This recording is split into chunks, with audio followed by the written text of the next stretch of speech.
Well, we're in Key Largo at the world famous African Queen with Frank, Helen, and Mom. Hey. It's hard to really do it from down here. Bye.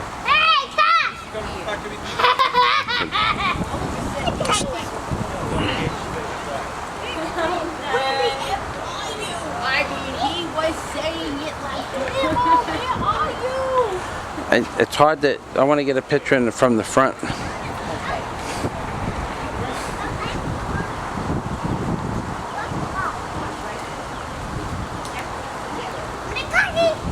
It's really good, but I can't.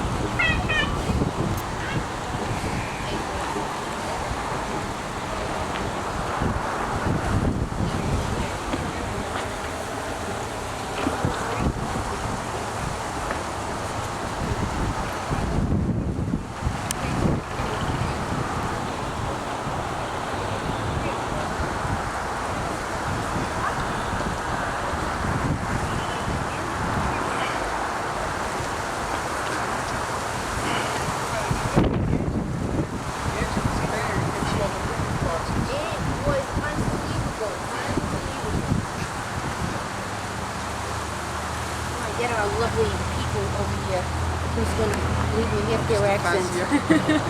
How are you today? You feel Hello, good? Go on, say something. Oh, I don't like cameras. Say something. Something funny. Pretty, why shouldn't you? I say something in my very posh English accent. Something in your very posh English accent, darling. Oh my goodness. Come on, Miss Pickles, say something funny. I don't know anything funny. Sure you do.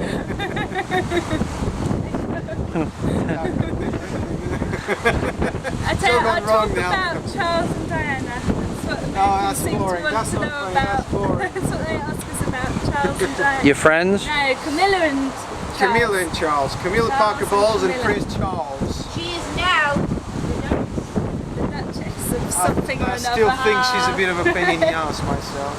Duchess of Cornwall, I believe it is. I think, really, she has a title there. Yeah, I know she became Duchess of something. See you later then. We're going gambling, going to the casino bar. Tally ho! Bye.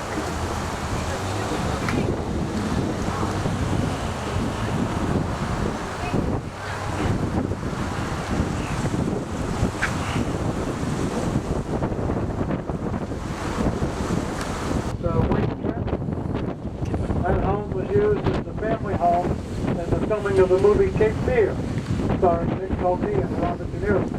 Filmed today by a local insurance man, as you can tell by the name on his boat there, The High Risk.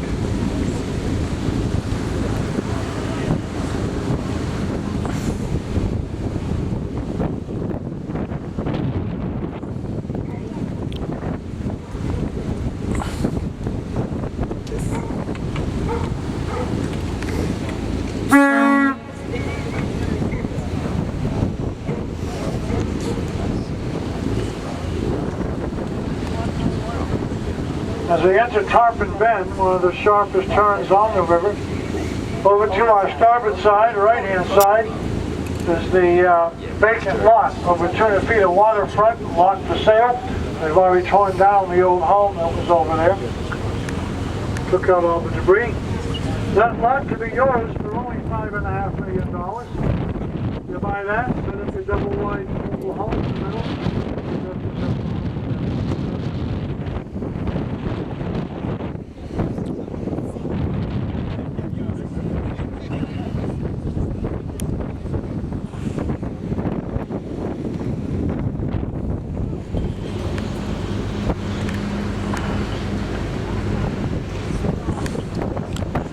Over to our starboard side, right-hand side again, multicolored hacienda-style home belonging to Michael Egan. Mike Egan's the chairman and founder of Alamo Rent-A-Car, headquarters here in Fort Lauderdale. In 1996, Mike Egan sold Alamo for $626 million to Wayne Huizenga, famous, of course, as the owner of the Miami Dolphins, the founder of Blockbuster and Waste Management. Mike took some of that money and used it on his home. Put in that swimming pool with the gazebo in the middle. The top of the gazebo is a working bell tower. They could program whatever kind of music they wanted at that bell tower. There's a computer inside. The lawn is a putting green surface from a golf course. Very expensive and difficult to maintain in tropical South Florida. And he wanted a nice place for his friends and relatives to stay when they came to town. So he bought the neighbor's house, had it remodeled, stucco blue, and used it as a guest house. Now this 20,000 square foot home to our right is one of 5 owned by Mike Egan in the country. He put it up for sale last year for $24 million. Paper announced recently that it was purchased for $18.8 million back in December by none other than Wayne Huizenga, the fellow that bought Alamo from Mike Egan back in '96.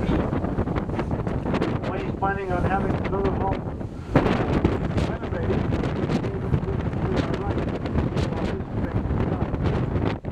Wayne started out here in Fort Lauderdale in the mid-50s.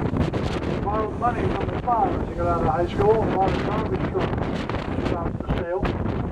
Built that into the multinational, multi-billion-dollar Waste Management Incorporated we know around the world. Then he started Blockbuster Video, we know now, around the country. Sold that to Paramount and started Republic Industries, also known as Automation. Over to our port side, left-hand side, there's a Spanish-style home behind the trees with the American flag there on the pole. This is the current home of Wayne Huizenga. That home takes up about a third of that island over there, part of the very expensive and prestigious Los Olas Isles. Wayne also owns his very own country club up at Stewart. Yep, some people may buy a home on the golf course. He bought the whole golf course and all the homes around it.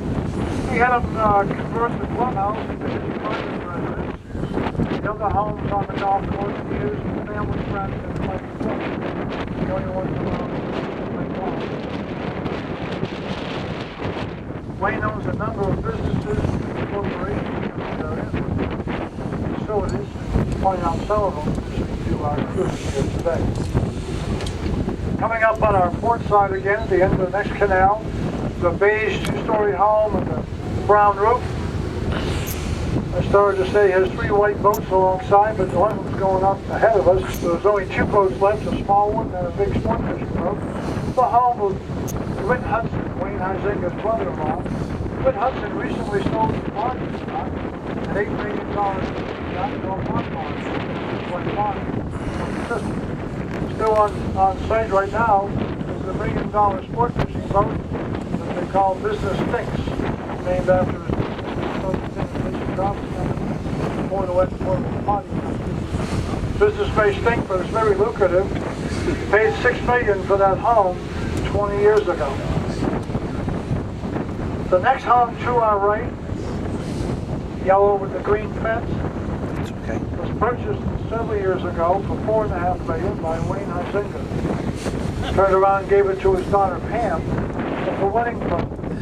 She has since sold this 15,000 square foot home. Before, by the way, stayed in that home when she was here in town. Debbie paid $35,000. Which one was that? The vacant lot to our left. You could picture any one of them. Wayne Huizenga owns. Was purchased in a package for $14.2 million, purchased by John Herman, executive of Ford Department Store. John's retiring soon. He's having to build 11-bedroom home on the vacant lot, and then he'll use the existing 5-bedroom home as a guest house. Also to our left, the beige single-story home with the white roof. This is the home built originally in the 50s for Herb Schreiner, famous stand-up comedian back then. His sons grew up in that home, still live here in Fort Lauderdale today. One of them plays the character Scotty Baldwin in the General Hospital TV show. Frank. The other one, Will Schreiner. Stand in the back. Taking the TV over to our left, the yellow split-level home with the brown roofs is the former $4 million home of a $6 million man, Mr. Lee Major. He, of course, is Which one famous is that? TV $6 million man. He had that home built about 20 years ago. Moved here full-time in California along with his wife at the time, Farrah Fawcett. She moved out shortly after they moved in. According to the tabloids, she filed for a $3 million bionic divorce. He stayed there for a while and then sold the home to a local family. He lives in the condo there today. By the way, when Farrah moved out over there, we used to call that the only home on the water without a faucet. Ba-dum-bum. Like Farrah Fawcett. Oh.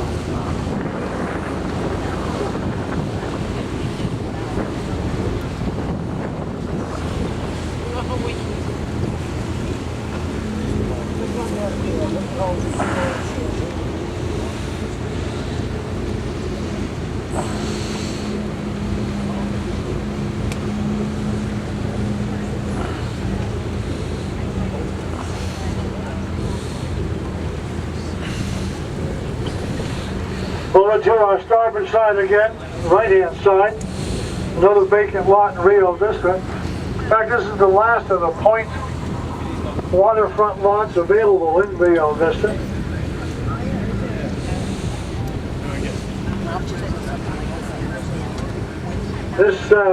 This lot has over 430 feet of waterfront. It is available for sale for $8.9 million. Another great place to set up that pop-up camper that you have back home.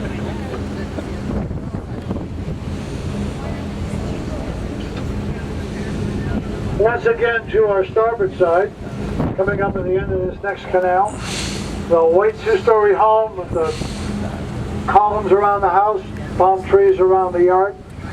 This is the $18 million home of Jack Hutchins. Jack calls his home the Maison Blanche, French for the White House. You'll see as we go by that it does resemble the White House in Washington, D.C. We'll be coming back to the other direction shortly and give you a better view of the White House. Now, Jack Hutchins, the owner of this White House, back in the late 60s, invented a process by which they make the air conditioning tubing in your car, along with the components, out of aluminum rather than steel. It's much more expensive than steel, so the auto manufacturers wouldn't even talk to him. Mid-70s, the auto manufacturers were calling him because they needed to reduce weight in the cars in order to help meet EPA mileage standards. Jack ended up making a $380 million cash fortune on that one process that he had patented. Today he's semi-retired, lives there with his family, and he gets about $30 million a year revenue from the business. Now, I don't know about you, but I could sure handle a job to pay $30 million a year retirement. Matter of fact, I'd work full-time for $30 million. Wouldn't even put down overtime. I had to work through lunch.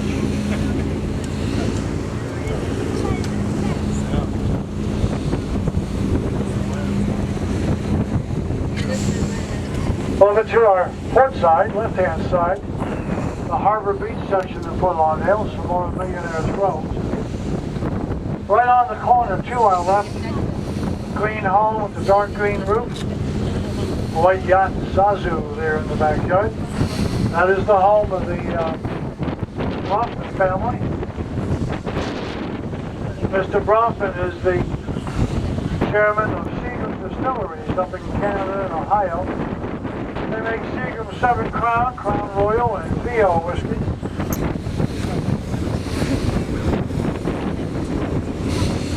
Next door is a white roof single-story home with a screened-in pool. That is the home that was leased way back in the 60s by Sonny and Cher. Back when they were married and had their TV show, that was one of their hideaways around the country. Next to that is a beige split-level home with a white trawler-style boat in the backyard. That is the home of the family that started the Valley chain of health spas that you know around the country. 4 houses down from that home, to our left, is a beige 2-story home with a double white roof, floating dock there in the backyard. That is the home of the Compton family. Dr. Compton's retired now, but he's the fellow that worked for Miles Laboratories, came up with the compound of Alka-Seltzer products. My kind of neighborhood, folks, get your headache at one end of the street with the Seagram, put it out at the other end of the street, pop, fizz, with the Alka-Seltzer. In the middle, work out on the Valley equipment, get yourself back in shape with some more Seagram. I guess you call that a full-service neighborhood.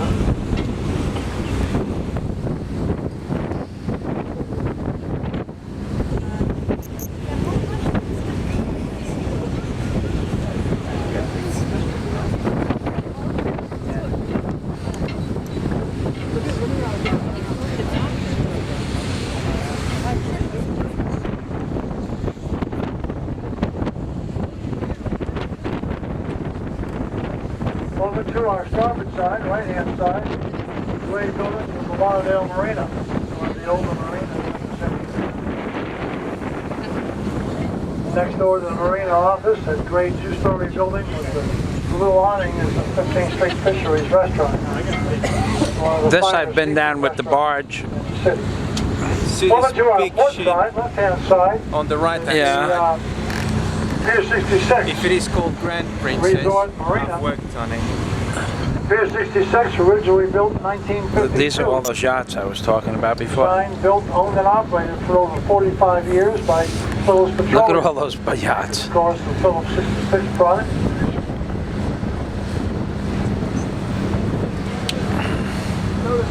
Keeping with that logo, the red shield with the 66 on it, the hotel you see at the rear of the marina is a glass-walled elevator running up the outside of the building. That's an express elevator. It takes 66 seconds to make the trip from the lobby to the cocktail lounge at the top of the hotel. That's not That's a bad. revolving cocktail lounge. It takes 66 minutes to make one complete revolution. Bartender says he can point out 66 points of interest from the The lounge. Highlander, that I The like. average price of a drink, $5.95 for tax, $6.56. The average age of the clientele, Too many sixes. 6. We're approaching 17th Street Causeway Bridge. As you can see, And that Braveheart. site. Didn't we see that movie? I saw that movie. It's a 30-year-old, 25-foot tall drawbridge. Look at that. Every half hour sailboat goes down every other day. After 4 years construction, $87 million. We now have a 55-foot tall drawbridge. Opens every half hour for sailboats. Breaks down not quite as often. There's a smart man in front of us. He knows just how tall his mast actually is. He doesn't wait for the bridge opening. These other folks have illusions of grandeur, I believe. I think their mast is taller than it actually is. That's a nice boat. I want one of those. As we enter Port Everglades, second busiest cruise port in the world, the number of passengers carried through here, second only to our neighbor Miami to the south. I have to check in with the harbor master, so we can talk to Mike Robert.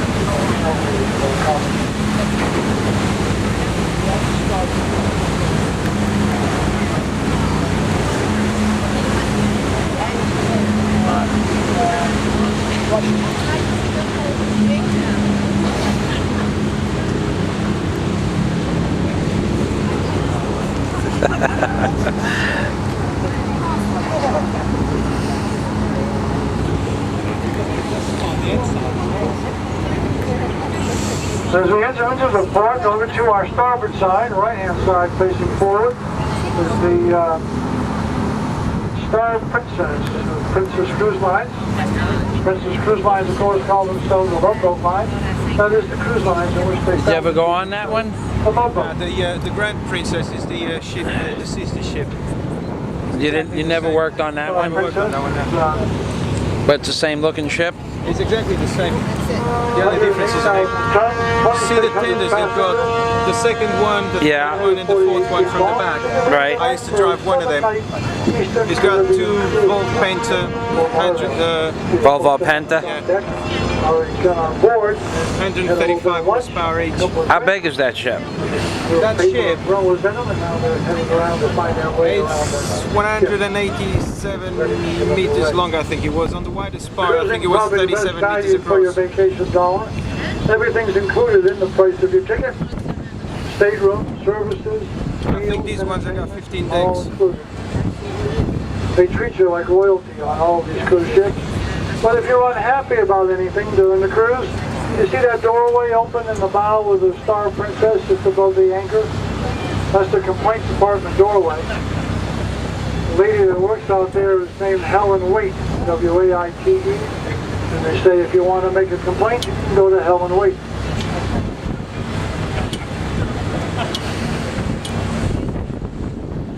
He's lying. Also in port today is the Millionaire, celebrity cruise line. Blue and white cruise ship to the right, large white X on their smokestack.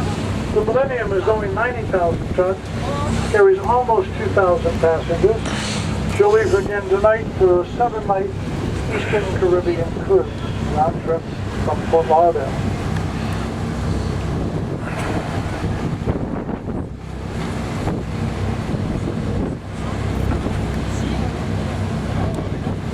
Also in port is the Coral Princess of Princess Cruise Line.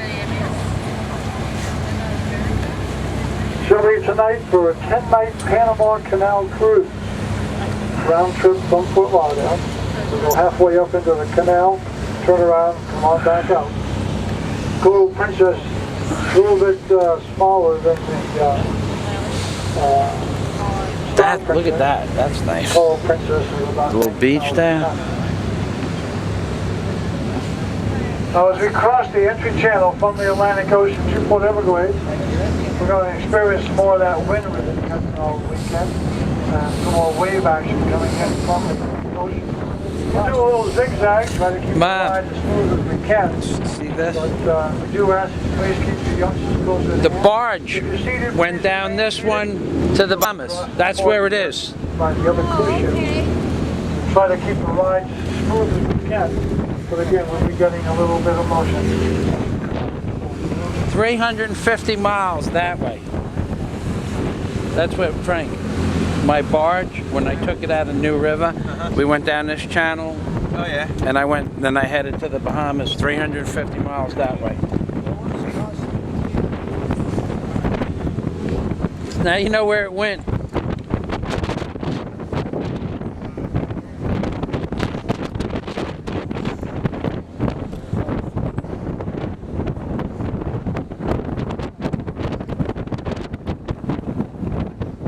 Set up here? You want to set up here?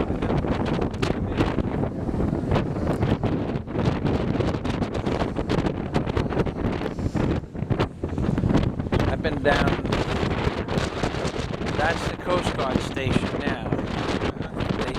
They let me leave port without boarding me.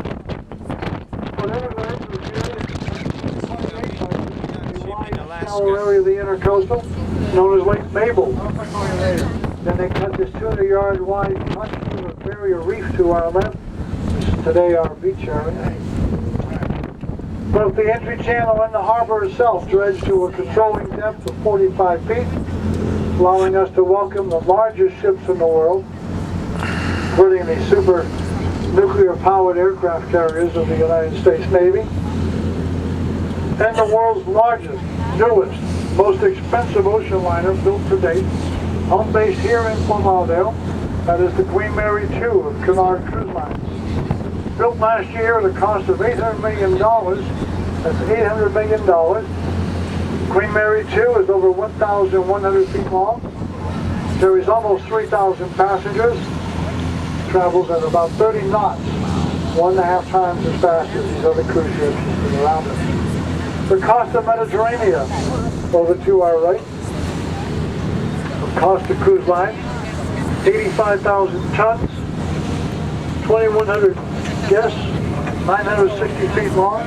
She'll be leaving for a 17-night transatlantic crossing to reposition to the Mediterranean for the summer. To our starboard side at this time is the Jewel of the Seas, the Royal Caribbean cruise line. Jewel of the Seas, one of their newer ships. She's 90,000 tons, 2,100 passengers. She'll leave tonight for a 6-night round-trip Caribbean cruise. Notice all the balconies on these new ships. Very popular because the cruise ships, such as the Jewel of the Seas to our right, are built exclusively to travel the winter months in the calm, warm waters of the Caribbean, and the summer months they do the calm, warm waters of the Mediterranean, or else up into the calm waters of the Alaskan Straits to do the Vancouver to Alaska cruises. People like to sit out on the balconies, enjoy the scenery and all the weather. Now ships such as the Queen Mary II of Canal Cruise Line, though she's home base here in Fort Lauderdale for the winter Caribbean season, summer months she'll tend to do the Southampton to New York run, choppy and cold North Atlantic. Wintertime, sometimes she'll do an around the world cruise, including that area. So they have very few balconies because not too many people want to sit out in 30-degree weather and watch the icebergs float by. To our right at this time, the Westerdam of Holland America Cruise Line, 85,000 tons, 951 feet long, 1,848 passengers. She'll leave tonight for a 7-night Western Caribbean cruise. Now from a distance, all the Holland America ships look like they're black and white. Look carefully over at that hull though, you'll notice that it's not black, but rather a very dark navy blue.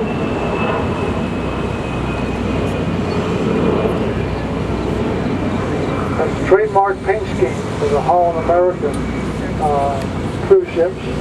Holland America, the upscale line owned by Carnival Cruise Lines, based in Miami.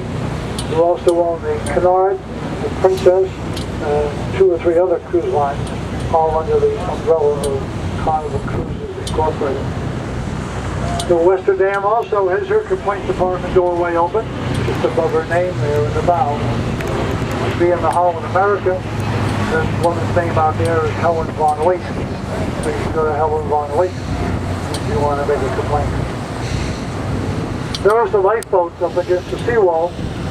Different shows patrol boats throughout the port, part of the security restrictions imposed since September 11th, requiring all vessels in port to have a security boat in the water to prevent small boats from coming alongside the cruise ships or the other ships. Up ahead of us, the Seven Seas Navigator of Radisson Seven Seas Cruise Line. All the cabins on the Seven Seas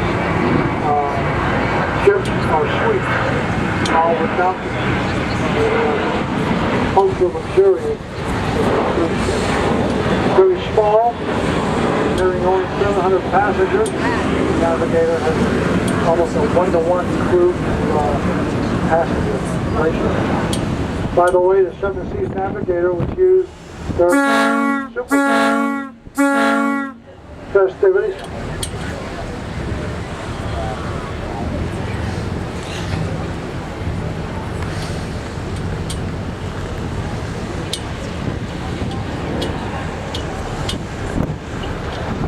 Now the Seven Seas Navigator and her sister, the Seven Seas Mariner, and 4 other ships were hired during the Super Bowl, docked up there in St. John's River, downtown Jacksonville, where they were used as floating hotels.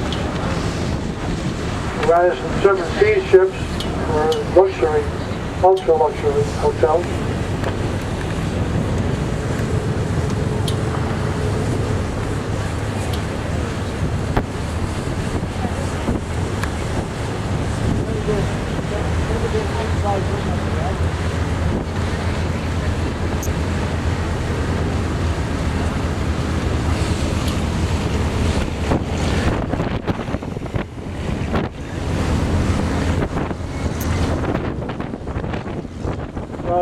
continue straight ahead here on the Intercoastal Waterway. About 18 miles ahead of us, about 3 hours travel, we would be in Miami Beach, South Beach to be exact. That area of Miami Beach, famous for the sidewalk cafes along Ocean Drive, all the Art Deco hotels, nightclubs of the wealthy and celebrities. 140 miles south of South Beach, about 15 hours travel, we would be in Key West, Florida. Southernmost point in the continental United States. Key West, of course, home to Jimmy Buffett, Country Public, and many people that decided to drive down, tune in, and drop out down at the end of the world down in Key West. 90 miles south of Key West across the Florida Straits. About 10 hours travel, we would be in Havana, Cuba. About 2 minutes after that, we'd be in jail. Because Fidel does not like it as like a guest from there.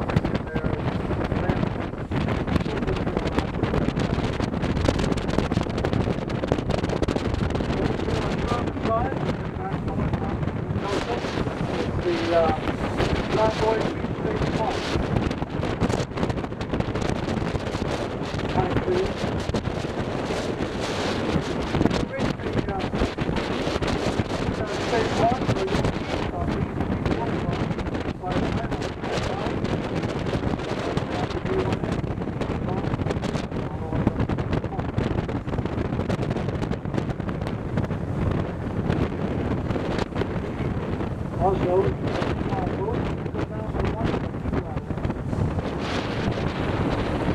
go down that waterway under the bridge, you'll see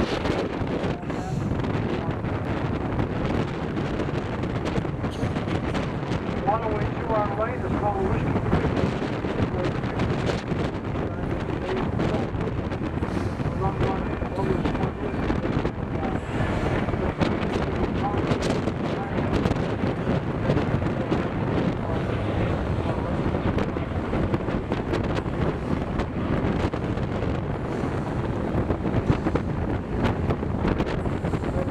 Swamp, a classic example of how almost all of South Florida is dropped.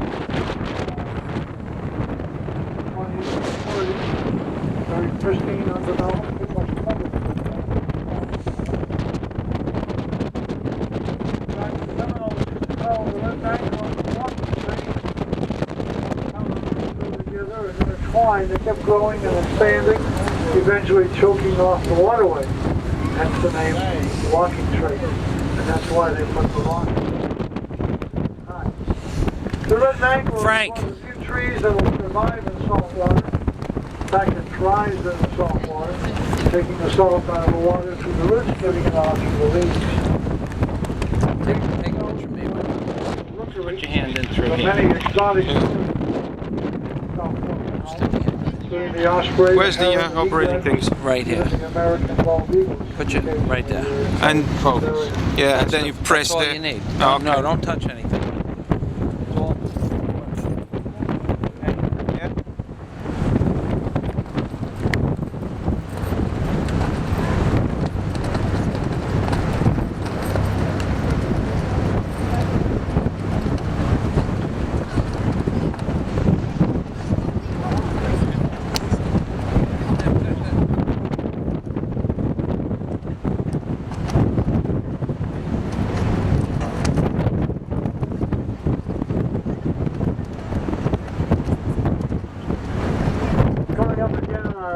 Port side, left-hand side, the Jewel of the Seas, the Royal Caribbean cruise line.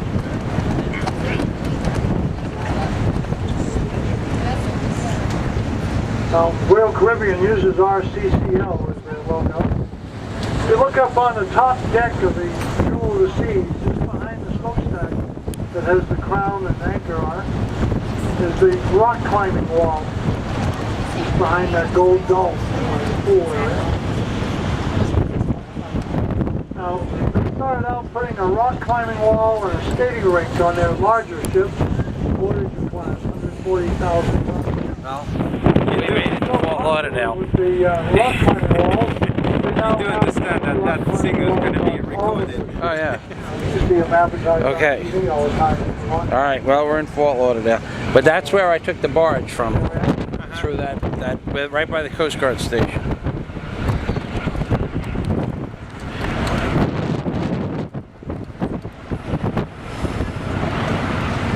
In fact, they have elevated going down towards the river. So stop back and see this again. Don't forget to check with Brad, our photographer down deck 1. We'll have the smiling faces there on the picture board.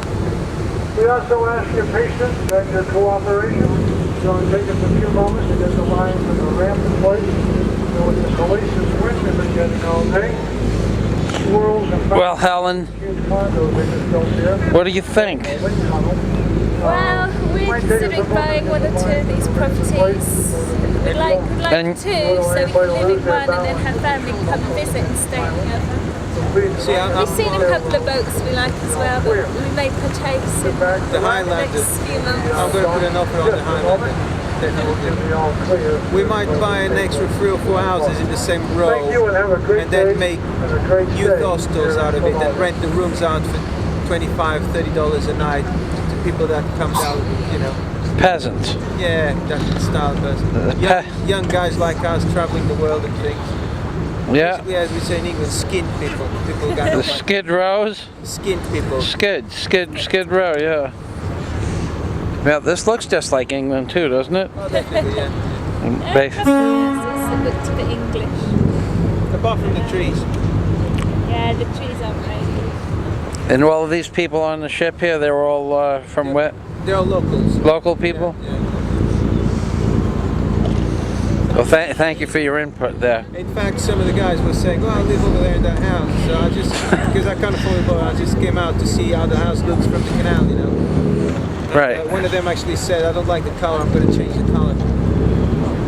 So, But you got to meet some of the people slumming, and you know, what do they call it? A busman's holiday? yeah. One of them actually said, "I don't like the color of my house. I'm going to sell the house and buy a bigger one." There, John Elsinger, no doubt. Yeah. Elsinger, what was that guy's name? Elsinger? Something like that. Yeah. Yeah. Want to knock this off? That's it. Go on. And these buildings we go around us, we thought about buying the top of that one up there. Buy the whole top floor for us, just as a holiday house. We estimate it will probably cost us only about 55 to 60 million dollars. So that would be 60 million quid. It'll be twice, yeah. 30 million quid. Half, yeah. Half. 30 million quid. I Well. just need to get an extra 5,000 credit cards to pay for it. There you go. Want to give me that? You finished the ice? There she is, Miss America. Go get some more. Here. Let me see the back of that shirt. Oh, wait a minute. It's my Warner Brothers. I know, that's a nice shirt. Is that the one the girl met? No, good, move away. Turn around a little bit, Mom. To me. Put your back. I want to see the back of the shirt. Well, we do thank you for your patience. It'll take us a moment to get the lines and ramp in That's all the place. Warner Brothers If you'd cars. like at this time, Well, this time, as you can see, I have a real project on my hands. I'm pulling the motors out of the boat. There is the engine cover.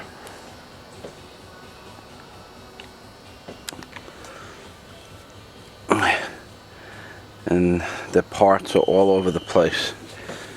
Please don't make me think about that part of it. I'm not happy. It's going to take at least 2 weeks to get the motors out and back in by myself. And that is exactly how I plan on doing it. I built a framework under the boat.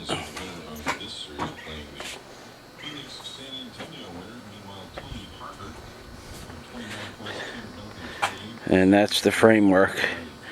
And the boat's sitting on a floating dock under that. And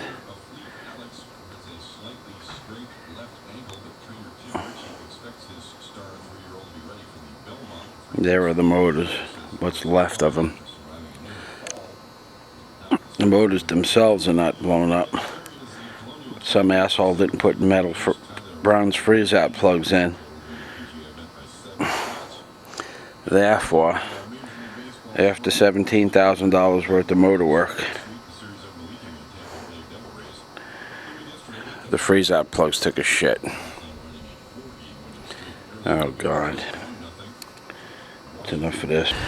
Well, today is the day before Memorial Day, and I am pulling both engines out of the boat because of leakage in the exhaust manifolds back into the motors. And I am doing this by myself in my backyard because the mechanics that put the boat together last time charged this man $17,000 and didn't do the proper job. So I don't want to spend $17,000. When I'm done taking the second motor out, I will clean the bilge and paint it. Fix the things that were incorrectly done last time, and by then we should be around till Monday afternoon. At a minimum, paint the bilge, and Tuesday order 2 new motors. I don't have much of a choice here. It's either that or dispose of the boat, and that would be a waste. So, seeing as how I have the time and the ability, I will in fact pull this second motor when I stop talking. And what you see in the foreground are 3 red boxes. Those are the parts for the first motor and the exhaust. And you see a bunch of other stuff, all the accessories I need to pull the motors. So far all's gone well. The way I operate the lift is plug it in, put it in the up position or down position, and then plug it and unplug it to adjust the height that I want. Not much other, either that or I have to get in and out of the boat, which is not too complicated, but that's the way we're going to do it this time. So I'll zoom in a little bit on the back of the boat, and you will watch me pull a motor by myself.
And that, believe it or not, took 6 hours to prepare for that motor, and another 12 for the one next to it. But I'm getting it down to a science. Yay. Okay, I have exactly 3 minutes of tape left. This is the van I started out with when I moved to Florida.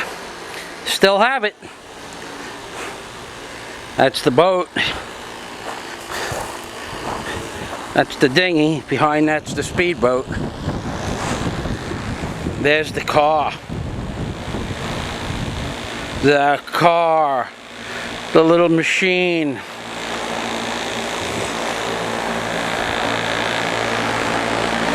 Hiding in its little nest away next to the palm trees and the hammock and the jacuzzi. Okay, in here we have the bell housing, exhaust, carburation, starter. I have 2 minutes left. This is going to be quick. Motor one out, 2 days. Clean boat,